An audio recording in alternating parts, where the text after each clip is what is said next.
دارالحکومت انقرہ میں مقامی حکام سے بات کرتے ہوئے صدر ایردوان کا کہنا تھا کہ اگر آج ہماری سرحدوں میں دہشت گردی خاتمے کے قریب ہے تو ہماری عراق اور شام میں کارروائیاں اس کی اہم وجہ ہے۔ انہوں نے مزید کہا کہ ہماری سرخ لکیر ہر حال میں ایک قوم، ایک پرچم، ایک وطن، ایک ریاست کے اصول کو برقرار رکھنا، کیونکہ یہی ہماری قومی بقا کی ضمانت ہے۔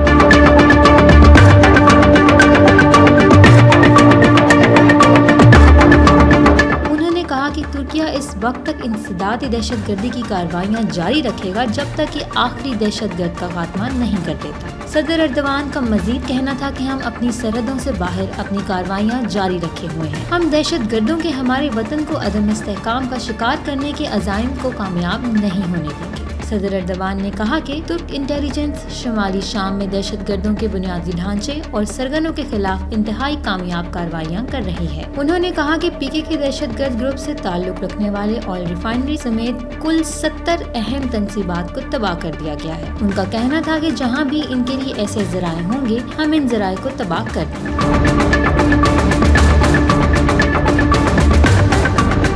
صدر ایردوان نے کہا کہ ترکیہ نے گزشتہ برسوں میں شمالی عراق میں مستقل بنیادوں کے لیے سینکڑوں کلومیٹر سڑکیں بنائی ہیں۔ امید ہے کہ ہم موسم بہار تک اپنے نئے اڈے والے علاقوں کے بنیادی ڈھانچے کو مکمل کر لیں گے اور ہم دہشت گردوں کو دوبارہ وہاں قدم جمانے کا موقع نہیں دیں گے۔ صدر ایردوان کا اپنی قوم کو واضح پیغام۔